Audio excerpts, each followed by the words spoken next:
Hi friends, welcome to our channel. Andhra Pradesh రాష్ట్రంలో సొంత ఊరిలో ఉంటూ గ్రామ సచివాలయం పరిధిలో 10వ తరగతి అర్హతతో ఉద్యోగాల భర్తీకి దరఖాస్తులు కోరుతూ నోటిఫికేషన్ విడుదలైంది.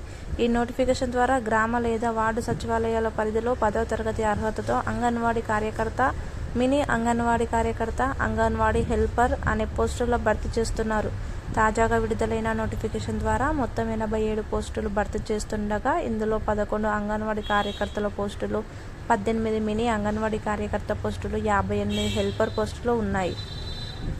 ఈ పోస్టులకు అర్హత కలిగిన వారు జూలై 4వ తేదీ నుండి జూలై 19వ తేదీలోపు సంబంధిత సిడిపిఓ కార్యాలయంలో అప్లై చేయాల్సి ఉంటుంది. ఈ నోటిఫికేషన్కు సంబంధించిన ముఖ్యమైన వివరాలు తెలుసుకుని మీకు అర్హత మరియు ఆసక్తి ఉంటే త్వరగా అప్లై చేసుకోండి. ప్రస్తుతం ఈ నోటిఫికేషన్ వివరాలను జిల్లా కలెక్టర్ ఆదేశాల మేరకు చిత్తూరు జిల్లాలో ఐసిడిఎస్ పిడి నాగశైలజ గారు వెల్లడించారు. మొత్తం ఉద్యోగాల సంఖ్య 87 ఉంటే ఖాళీల వివరాలు ఇలా ఉన్నాయి. అంగన్వాడీ కార్యకర్త 11, మినీ అంగన్వాడీ 18, అంగన్వాడీ సహాయకులు 58. అర్హతలు 10th. నోటిఫికేషన్ విడుదలైన జిల్లా చిత్తూరు.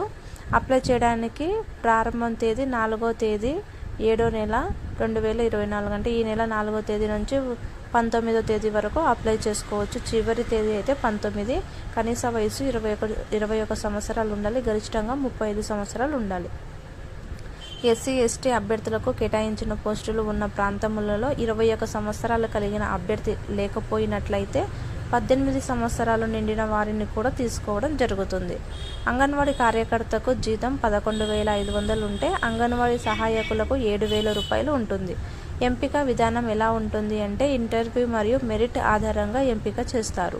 పరీక్ష లేదు, ఇంటర్వ్యూ మాత్రమే నిర్వహిస్తారు. ఇంటర్వ్యూలో చూపిన ప్రతిభ ఆధారంగా ఎంపిక అనేది చేస్తారు. ఈ పోస్టులకు అప్లై చేయడానికి అప్లికేషన్ ఫీజు అనేది ఏమీ లేదు. అభ్యర్థి స్వయంగా వెళ్ళి సంబంధిత సిడిపిఓ కార్యాలయంలో తమ అప్లికేషన్ అందజేయాలి. అర్హత గల వారు మీకు దగ్గరలో సిడిపిఓ కార్యాలయంలో సంప్రదించి మీ ప్రాంతంలో ఖాళీలు ఉన్నట్లయితే అక్కడ వారు ఇచ్చిన అప్లికేషన్ తీసుకుని నింపి అవసరమైన అన్ని రకాల ధృవపత్రాలను జతపరిచి అప్లై చేయవలెను.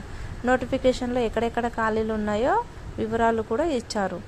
జతపరచాల్సిన సర్టిఫికేట్స్ ఏంటివి అంటే పుట్టిన తేదీ, వయస్సు ధృవీకరణ పత్రం, కుల ధృవీకరణ పత్రం, విద్యా అర్హత ధృవీకరణ పత్రం, ఎస్ఎస్సి మార్క్ లిస్టు మరియు ఎస్ఎస్సి కంటే చదివిన వారు దాని మార్క్ లిస్టు మరియు టీసీ జతపరచాలి.